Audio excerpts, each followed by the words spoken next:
네, 반갑습니다. 네, 이번 시간은 함수 두 번째 시간이죠. 합성함수예요. 이 합성함수는 여러분들 저번에 배웠던 함수의 정의에서 조금 더 함수 여러 개를 뭉쳐놓은 것입니다. 그냥 그래서 개념 자체는 어렵지 않아요. 자, 한번 천천히 볼게요.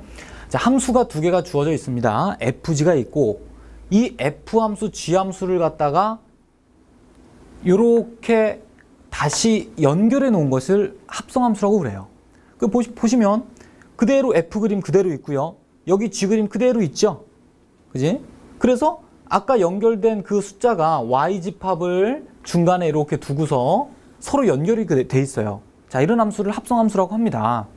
자, 그런데 합성함수는 결국은 이렇게 다 쓰면은 뭐 알기 쉽지만 좀 더 어렵게요. 여기서 이렇게 쓰기도 해요. 결국 무슨 말이냐면 A, B, C에서 어딘가를 거쳐서 결론은 1로 오는 거 아닙니까? 그죠? 그래서 스몰 a가 1로 간 다음 C로 가잖아. 그거를 한 번에 표시하면 A가 C로 간다고 할 수 있잖아요. 그지? 그래서 A를 C로 연결해요. 한 번에. 마찬가지 B도 1 거쳐 C로 가니까 결국 B도 C로 가는 거다고 볼 수 있고요. C도 4 거쳐 B로 가니까 결국 B로 가는 거다. 이렇게 말을 합니다. 그래서 우리는 이걸 합성함수라고 부르고요. 이걸 기호로 G 합성 F라고 써요. 자, 이 기호를 잘 보셔야 돼. 보시면 왼쪽에 G가 있죠. 근데 결국은 잘 보면 F 함수를 먼저 함수로 대응한 후에 G를 대응하는데 반대로 G가 앞에 써져요. 문자로는. 자, 요거 특이한 점 꼭 기억하세요. 자, 이렇게 해서 합성함수라는 걸 하나 만듭니다. 이제 여기에서 나오는 여러 가지 성질들이 있어요. 자, 하나씩 써볼게요. 자, 이것들이 좀 많은데, 자, 먼저 이 합성함수 이것의 정의역은 무엇이 되냐면 결국 이 함수의 정의역은 스몰 abc잖아, 그지? 이 스몰 abc는 결국 뭐였냐면요, f의 정의역이었죠.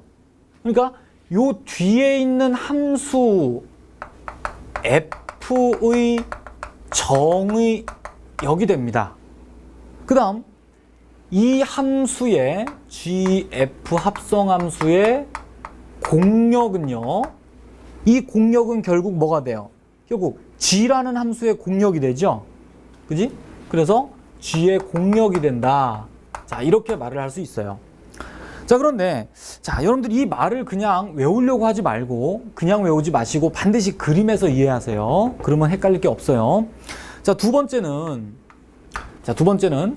우리가 G하고 이렇게 서클 F라고 쓰는데 요거는 보통 우리가 여기다 X를 붙인 표현과 안 붙인 표현을 혼용해요. 같은 얘기입니다. 우리가 함수를 얘기할 때 상등에서요, 어떻게 했어요? 함수 FG가 같다. 그냥 이렇게도 쓰고요. 함수 FG가 같다를 이렇게도 써요. 두 함수는 같다.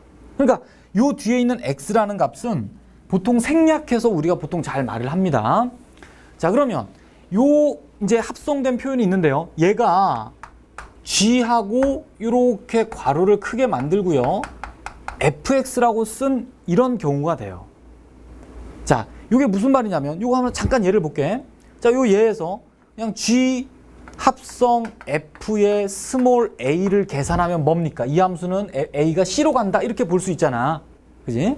근데 요 성질에 따라서 한번 표현해 보면 요 서클을 이제 큰 괄호로 쓰고요. 안에 FA를 씁니다. 그럼 이 뜻은 FA부터 보자는 얘기야, 하나씩. FA가 뭡니까? 그림에서 1이거든. 그럼 얘가 1 되니까 G1이 되겠죠. 근데 G1은 다시 그림에서 C가 되니까 그대로 C가 되겠네, 그지? 그죠? 이렇게 서클을 괄호 형태로 바꿔서 함수를 이렇게 표현합니다. 잘 기억해 두세요. 그럼 2개짜리는 이렇지만 여러분들 3개짜리도 있어요. 합성함수가 지금 선생님이 두 함수만 합성해서 그렇죠. 실제로는 어떤 하나의 함수를 더 그려서 세 함수를 연결할 수도 있겠죠. 그러면 이렇게 합성해서 x를 붙이면 얘는 어떤 성질이 생기냐면 g, f, h, x라는 성질이 생겨요. 그러니까 서클이 있는 자리마다 괄호가 하나씩 늘어나는 거예요. 그러니까, 그지? 그래서 뭐 이 값 함수 값을 구할 때 이 값 구한 다음 그 다음 값 구하고 그 다음 값 구해라. 이렇게 말할 수 있습니다. 성질이. 자, 그리고 또 어떤 게 있냐면 결합법칙이라고 우리가 말하는 게 성립해요. G하고 F를 합성한 다음에 H를 합성한 것은 F하고 H를 합성한 다음에 G를 합성하는 것 같고요. 결국 얘는 그냥 괄호 없이 그냥 표현한 것과 같은 표현이 됩니다. 그러니까 이거를 합성함수의 결합법칙이 성립한다라고 얘기를 해요. 자, 그런데 일단 여러분들 조심해야 될 건 순서입니다. 반드시 GFH, GFH, GFH 순서가 바뀌면 안 돼. 잘 기억해요. 순서 바뀌면 안 됩니다. 자, 이런 성질이 성립하고요. 그 다음에 자, 어떤 게 또 있냐면 함수 F와 항등함수를 합성하면은 그 결과가 F가 나옵니다. 또 마찬가지 순서를 좀 바꿔서 항등함수하고 F를 합성하면 F가 나와요. 자, 이런 성질이 뭐 책에 다 써져 있는데 뭐 간단하게 좀 설명을 해볼까요? 자, 이게 같은지를 어떻게 설명하느냐? 아까 얘기했지만 여기다가 둘 다 x라는 값을 붙였을 때가 안 붙였을 때와 같은 의미예요. 우리 간단하게 안 붙이고도 쓰고 붙이고도 쓴다고 했어요. 함수를 우리가 상등을 얘기할 때. 자, 그럼 얘가 무슨 말이냐? 간단하게 한번 알아보세요. 자, i는 항등함수입니다. 그럼 얘는 아까 성질에 의하면 어떻게 돼? f 괄호 열고 ix가 되잖아, 그지? 근데 ix는 뭐라고 쓸 수 있어요? ix는 결국 x로 쓸 수 있죠. 왜? 항등함수는 자기 자신으로 대응되니까 x 값이 x로 대응되는 게 맞아요. 그럼 결국 얘는 fx가 나온다는 얘기입니다. 자, 너무 뭐 단순한 얘기인데 뭐 얘도 마찬가지예요. i하고 괄호를 이렇게 만들고 fx 한 것은 이 i가 항등함수니까 결국 항등함수에 의해서 이것의 상은 뭐가 되냐면 그대로 fx가 되겠죠. 이해 가시나요? 항등함수는 자기 자신을 그대로 대응시키는 함수니까. 그래서 결국 fx가 돼요. 자, 어렵진 않은데 자, 기호로 봤을 때는 왠지 좀 생소하죠. 네, 생소해서 좀 낯선 게 있지만 천천히 따져보면 어렵지 않아요. 자, 그 다음에 자, 요거를 뭐 3번. 그 다음에 4번은요. F하고 G하고 합성한 것과 G하고 F하고 합성한 것은 다릅니다. 자, 이 얘기가 일반적인 성질인데 자, 이것도 왜 다른지는요. 여러분들이 여기다가 X를 둘 다 이렇게 붙여서 생각해보면 어렵지 않은데 자, 이 반예는 선생님이 옆에다 잠깐 써놨습니다. 옮겨와 볼게요. 자, 보시면 합성함수를 하나 만들어 놨어요. 네, F와 G를 연결해 놨죠. 그런데 이 그림에서 한번 요 값과 요 값을 한번 비교해 봅시다. 그럼 얘는 어떻게 되냐면 G하고 괄호 열고 F3으로 형태를 바꿔. 그럼 F3의 값이 얼마예요? F3이 2가 되죠. 그럼 얘가 2가 되니까 G2가 되는데 G2는 1이 되잖아. 그지? 이 값은 1이 나옵니다. 그 다음 얘는 마찬가지 괄호로 바꾸면 G3이 되고요. 그 다음 G3의 값이 얼마예요? G3이 2가 되니까 F2가 되죠. 그럼 F2는 그림에서 다시 2가 되니까 이 값은 2가 나와요. 결국은 두 개가 다르죠. 네. 그래서 지금 선생님이 써놓은 이 교환법칙이 성립하지 않는다라는 얘기는 잘 들어요. 모든 x에 대해서 항상 얘가 다르다 이런 뜻일까요? 그렇지 않습니다. 얘는 적절한 수를 잘 넣으면 가끔 성립할 때도 있어요. 뭐 여기다 운 좋게 5 넣었더니 운 좋게 같을 수도 있어. 하지만 그것은 특정한 수일 때만 성립했다는 얘기고 여기서 다르다는 것은 항상 같다고 할 수는 없다 이런 표시입니다. 그걸 오해하면 안 돼요. 자, 그 다음에 자, 마지막으로요. 자, 모든 함수 fg가 다 합성함수를 만들 수 있는 건 아니에요. 이건데요. 자, 반드시 여기서 g 합성 f 이 함수가 정의될 조건이 있습니다. 항상 정의되진 않아요. 안 만들어질 수도 있어요. 어떨 때냐면 일단 결론부터 쓸게. 자, fx의 치역이요. gx의 정의역에 포함이 돼야만 정의가 됩니다. 자, 참 어려워 보이죠? 또 이렇게 보니까. 자, 무슨 말인가? 잠깐 또 옆으로 와서요. 자, 안 되는 예를 하나 써놨습니다. 자, fg가 있어요. 함수가. 이거를 합칠 수 있느냐? 만약에 아까처럼 이렇게 합쳐서 표현할 수 있다면 분명히 gf1이란 게 정의가 돼야 될 거 아니에요. 그렇죠? 그럼 이거 알아봐요. 자, g 괄호 열고 f1이다. 근데 f1의 값이 얼마냐? 1이 되죠. 그럼 얘는 g1이 되는데 g1은 얼마예요? 그림에서 g1이. 없죠? 결국 이 값이 정의되지 않아요. 그럼 결국 함수가 없겠지. 함수 값이 없는데. 자, 이런 얘기입니다. 단순히 보면. 아하, 그럼 왜 안 됐느냐를 잘 이해를 보세요. f의 어떤 치역의 값이요. 그지? 이 값이 g에 의해서 또 계산이 돼야 되잖아. 근데 이 값이 g의 정역에 안 들어있는 거야. 이 1이 g의 이 안에 안 들어있는 게 문제예요. 그죠? 그렇죠? 만약에 일자가 이 안에 있었다면 분명히 정의가 됐겠죠. 어디론가. 이런 얘기입니다. 되나? 자, 근데 요거를 잠깐 그냥 도식화를 좀 해보면요. 어떨 때 성립하는지 잠깐 도식화를 좀 해보면 이렇게 돼요.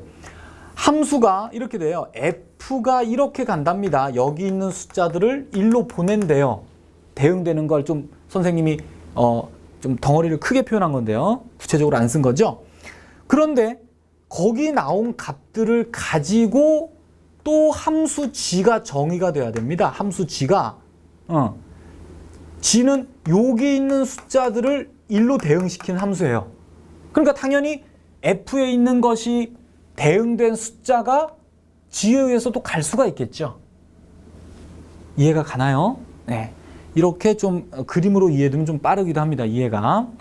자, 이렇게 해서 함수의 전반적인 이런 설명을 했는데, 자, 이제 문제를 좀 풀면서 좀 다져보도록 할게요.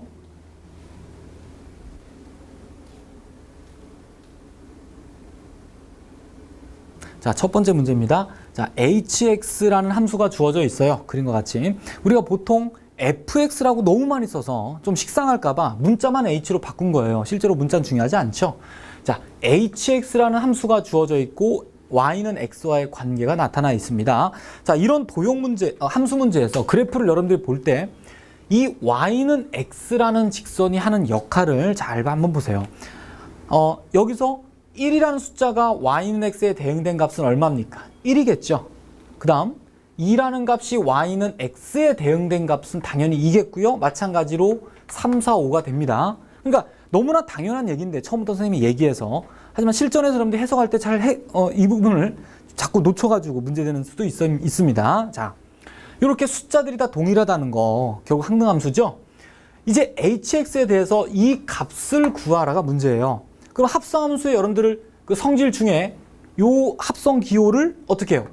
괄호로 바꿔달라는 소리고요. 마찬가지 또 h하고 두 번째 합성도 괄호로 바꾸고요. 결국 h4 이렇게 쓸 수 있겠죠. 자, 그래서 하나씩 봅니다. h4는 얼마입니까? 그림에서. 네, h4는 4가 함수 h에 대응된 값이니까 3이 나오죠. 그럼 결국 얘는 hh3이라고 쓸 수 있고요. 또다시 두 번째 h3은요. 그림에서 얼마? 2가 되겠네요. 그죠? 그러면 결국 2가 되고, 따라서 h2는 마지막에 2가 함수 h에 대응된 값이니까 1이 나옵니다. 자, 너무 쉽죠? 자, 다음 두 번째 문제예요. 요 합성함수 값이 2가 될 때 요 x는 어떤 값이겠느냐라고 물었습니다. 자, 얘도 마찬가지. 여러분들은 합성함수의 성질로 요 합성기호를 없애는 것이 함수값을 계산하는데 훨씬 유리해요. 그냥 놓고 하면 헷갈립니다. 자, 요게 2가 된다는 뜻인데, 자, 여기에서입니다. 여기에서 선생님이 이 문제를 낸 의도가 이거예요. 우리가 보통 합성함수가 이렇게 나와 있을 때요, 생각하는 것은 먼저 안에 있는 값이죠. 안에서부터 하나씩 값을 구해나가는 게 가장 쉬운 문제고 기본이에요. 그러니까 결국은 무슨 말이냐? 항상 요 숫자에 가까운 요 함수부터 계산을 하겠다는 얘기예요. 대부분 가능하면. 그런데 지금 보면 얘도 2h부터 먼저 계산을 해야 좋은데, 솔직히 이거부터, 그지? 근데 지금 x를 모르니까요, 요걸 계산할 방법이 없어요. 그래서 앞에 있는 h부터 계산을 하자 이 얘기를 하고 싶은 겁니다. 자, 그러면 어떻게 하냐면 이 안에 있는 hx 전체를 여러분은 그냥 네모라고 생각하세요. 네모. 뭐 어려운 말로는 치환입니다. 근데 뭐 이걸 굳이 t로 놓고 이렇게 어렵게 생각하지 마세요. 똑같이 치환입니다. 네모로 놓으세요. 그러면 얘는 결국 그냥 h 네모가 2다로 받아들이면 얼마예요? 네모가 얼마겠어요? 얼마 넣으면 2 나와. 그래 3이죠. 3 넣어서 h에서. 결국 네모가 3입니다. 그렇죠. 그림에서. 따라서 여기 있는 빨간색 네모 hx가 결국 3이 나와야 됩니다. 그럼 또다시 hx가 3 되는 x는 무언지를 다시 한번 생각하세요. 얼마입니까? 뭐 넣어야 3 나와요? 4지, 그지? 그래서 x는 4라고 쓸 수 있습니다. 자, 이 간단한 문제를 낸 의도를 잘 기억하세요. 합성함수가 여러 개 주어져 있을 때 반드시 뒤에서부터 계산하는 게 가장 편합니다. 하지만 거기 문자가 들어있거나 할 때는 복잡할 때는 네, 앞에 있는 h부터 계산한다는 생각으로 안에 있는 것을 뭔가로 치환해서 생각하세요. 됐죠? 네, 두 번째 문제로 갈게요. 자, 두 번째 문제입니다. 자, 다음과 같은 함수 fx가 주어져 있고요. 문제는 요 집합의 원소의 개수예요. 자, 말을 좀 꼬아낸 부분이 없지 않아 있습니다. 자, 이 집합의 원소의 개수. 자, 여러분들 조건제시법의 집합의 조건제시법으로 표현된 이런 표현은 수능이나 모의고사에 굉장히 많이 나오죠. 해석을 제대로 해야 됩니다. 자, 먼저 원소가 x죠. 그럼 x라는 것은 뭐냐면 여기 있는 등식을 만족한다는 얘기겠죠. 결국 이 등식은 방정식이고요. 얘는 방정식의 해가 되는 겁니다. 자, 이런 해석이 자연스럽게 이루어져야 돼요, 여러분들. 자, 결국은 문제를 좀 바꾸면요. 이렇게 쓸 수 있죠. 방정식 이것의 실근의 개수입니다. 실근의 개수요. 됐나요? 자, 결국 우린 요걸 푸는데 왜 선생님이 이렇게 노란색으로 갑자기 진하게 썼냐면 여러분 나중에 이거는 함수를 좀 더 뒷부분까지 배우고 나면 굉장히 중요한 용어가 있어요. 방정식의 실근의 개수 문제는요. 실근의 개수 관련된 문제는 반드시 그래프의 교점의 개수로 이걸 파악해야 되는 게 굉장히 중요한 개념입니다. 자, 지금은 이 정도만 하고 넘어가는데요. 계속 꼭 염두에 두시기 바라요. 자, 그러면 어떻게 하면 이 실근의 개수를 구하냐면 일단 요걸 치환을 한번 해봅니다. 지금 바로는 힘들어요. 왜? 여러분들 이 그래프를 그릴 수가 없죠. 지금 F는 그래프가 있지만 이 그래프를 몰라요. 그래서 바로는 안 되고 치환이라는 고급스러운 테크닉을 써요. 그럼 지금은 여기 뭘 치환하게 되냐면 일단 서클을 없애보세요. 이런 식으로. 그럼 뭘 치환하게 되나요? 그지? 안에 있는 fx예요. 그지? 요 안에 있는 fx 요 놈들을 한번 치환해 봅니다. 그러면 fx를 t로 치환을 하면은 자, 요 준식이 어떻게 바뀌어요? ft는 t로 바뀌겠죠. 이렇게. 그러면 일반적인 치환의 생각을 한번 잘 생각해 보세요. 문제풀이에 집중하지 말고. 자, 한번 보세요. 치환을 하고 나면 t로 항상 거기서 뭘 구합니까? t로 문제를 싹 바꿨다는 뜻이잖아. 그러면 당연히 t를 구해야 되겠죠. 그잖아. t를 구한 후 어떻게 합니까? 우리가 t를 다시 원래 문자로 돌려주죠. 그렇지 않아요? 그럼 또다시 이걸 가지고 x를 구해 나가는 게 보통 일반적인 치환이었어요. 그렇죠? 여러분들 이미 중학교, 고등학교 1학년 때 많이 경험했던 겁니다. 자, 이런 과정을 똑같이 밟으면 돼요. 어렵게 생각하면 안 됩니다. 자, 그러면 자, t로 바꾼 식에서 이제 t를 구해야 되는데 여기서 그래프를 생각하겠다는 얘기예요. 자, 보세요. ft의 그래프가 있습니까? 없습니까? 지금 ft 그래프하고 t 그래프를 그리겠다는 얘기거든. 근데 지금 나와 있는 건 fx 그래프입니다. 그럼 여러분들이 이걸 어떻게 해야 되냐면 요 놈을 해석하기 위해서 ft 그래프를 그려야 돼요. 알겠어요? 자, 그럼 ft 그래프는 어떻게 되느냐? 저기 있는 그래프에서 x만 t로 바꾸면 되죠. 따라서 이렇게 된 게 y는 t 그래프가 될 거고요. 그 다음 이렇게 그려지죠. 네, 이래서 얘가 y는 ft 그래프라고 보면 되잖아요. 이게 t축이고 결국 요 지점이 t 값이 a가 되고요. 그 다음에 요 지점이 t 값이 b 0, 여기가 c, 여기가 d가 됩니다. 그럼 이제 그림을 보고 ft가 t와 같은 t는 뭐가 되겠습니까? 보세요. 그렇죠. 결국 이 함수와 이 함수의 교점에서 나타날 거 아니야. 두 값이 똑같은 t 값이. 그럼 어디야? 교점이 여기 하나 있고 여기 하나 있고 여기 하나 있네요. 그래서 얼마야? t 값은 b, 0, c에서 두 값은 같겠죠. 그래서 t는 b하고 0하고 c가 됩니다. 자, 그러면 이제 fx도 마찬가지요. b 또는 0 또는 c니까 요걸 좀 쪼개볼까? b 또는 fx는 0 또는 fx는 c로 쓸 수 있잖아요. 그러면 다시 fx는 b다 해서 x는 뭘까요? 이거를 찾으려면 이제 fx 그래프를 봐야 되겠죠. fx 그래프를. 그럼 fx가 b가 나온대, 값이. 근데요, 이 b는 x 값이에요, y 값이에요? 이거 y 값이지. x 값 아니에요? 그럼 결국 요 b를 요거라고 생각하면 안 됩니다. y축에서 b를 찾아야 돼요. 그럼 어디야? 아까 말한 y는 x의 역할은요, b와 대응되는 x 값이 얼마입니까? 요 지점이 b가 되겠죠. 그럼 결국 fx가 b와 같다는 얘기는 이 함수 fx가 요 값과 같다는 얘기가 되는 거잖아, 그지? 그럼 결국 어디가 나옵니까? b 나오는 값은 여기 하나 있고 여기 하나 있고 여기 이렇게 세 군데가 나오겠죠? 그럼 결국 이 x는 뭔가 답이 세 개가 나와요. 그렇죠? 이해 가시나요?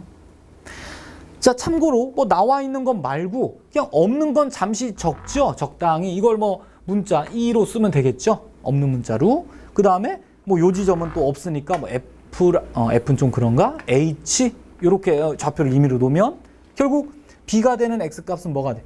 B하고 E하고 H하고 이렇게 세 개가 되겠죠. 또 마찬가지입니다. fx가 0 나오는 x는 뭐가 될까요? fx가 0 나오는 x. 그럼 마찬가지 fx 값이 0이 되는 값을 보면 요 부분하고 요 부분에서 만나잖아. 그럼 결국 이 값에서 0이 나오니까 얼마입니까? x 값은 a하고 0하고 d가 되겠죠? 그리고 fx가 c 되는 것도 마찬가지예요. c가 y축상의 어딘지는 얘를 참고하면 되겠죠. 여기서 나온 값이 분명히 c겠네. 따라서 fx가 c와 같은 값이 되는 라인이 여기 있으니까 이 부분에서 fx가 c가 나옵니다. 그래서 결국 얘도 뭐 교점이 없으니까 적당히 i, 뭐 j 이렇게 생각을 해주면 결국 x 값은 j하고 i하고 c가 나오겠죠. 됐죠? 그래서 결국 여기서 구해진 x 값이 결국 우리가 구하고자 하는 실근입니다. 답은 9개가 되겠네요. 자, 이렇게 좀 어려운 문제를 선생님이 다뤘어요, 일부러. 자, 그 이유는 자, 반드시 굉장히 중요한 개념이 들어있습니다. 방정식의 실근의 개수 문제는 반드시 그래프를 이용해라. 그리고 좀 그래프를 그리기가 좀 힘든 그런 문제는 치환을 해서라도 그릴 수는 있잖아요. 그죠? 치환을 해서라도 그래프를 생각해서 실근의 개수를 파악한다는 거. 자, 굉장히 중요합니다.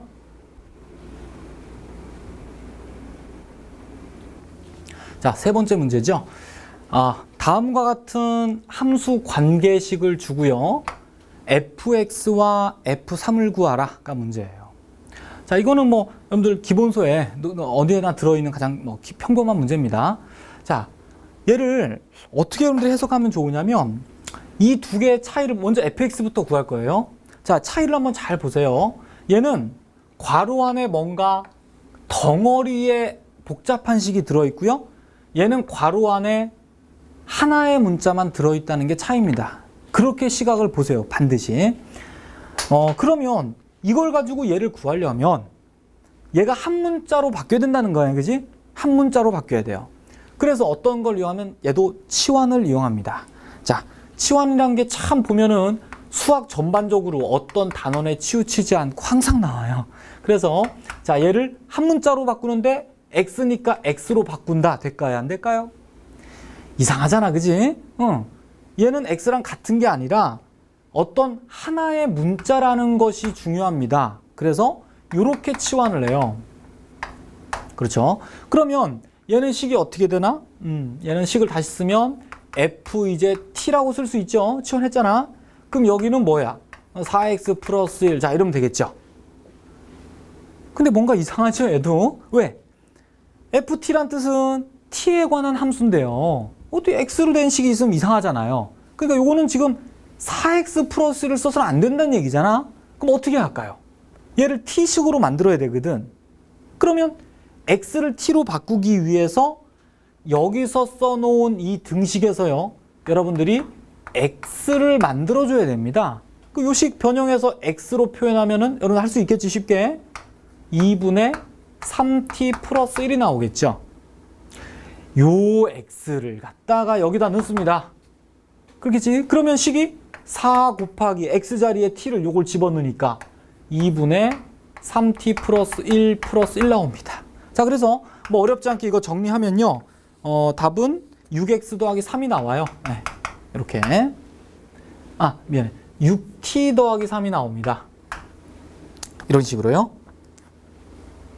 자, 그래서 ft가 t에 관한 식으로 만들어졌어요. 이제는 fx라는 것은 그냥 t만 어차피 x로 바꾸면 되겠죠? 됐지? 자, 이런 식으로 구해집니다. 자, 그런 다음에 두 번째는 f3을 구하랍니다. 그러면 당연히 뭐 여기다 3을 집어넣으면 답이 나오겠네요. 21. 자, 그런데 여기서 선생님이 하고 싶은 얘기가 하나가 이런 거예요. f3을 구할 때 있잖아. 만약에 이걸 가지고 바로 f3을 구한다라고 했을 때요. 이 테크닉을 꼭 알고 있어야 됩니다. 자, 이렇게 보세요. 괄호 안에가 덩어리가 들어있는데 구하고자 하는 건 괄호 안에가 3자 들어있길 원해요, 문제가. 그럼 어떻게 하면 좋겠어요? 이 네모가 3 되면 좋겠잖아, 한마디로. 따라서 3분의 2x-1을 바로 3을 되게 만들어버립니다. 직접적으로. 그럼 결국 x는 얼마면 돼요? 9에다가 12가 x가 5가 되면 되지? 그렇죠? 그럼 결국은 바로 식을 쓰면 어떻게 되나? 이런 과정을 거쳐버리면 얘는 어떻게 돼요, 식이? f x에다 5 집어넣는다고 생각하면 얘는 당연히 3이 될 거 아니야. 3 되게 했으니까. 그리고 x값 5는 여기다 집어넣어버려. 그럼 21 나오겠죠.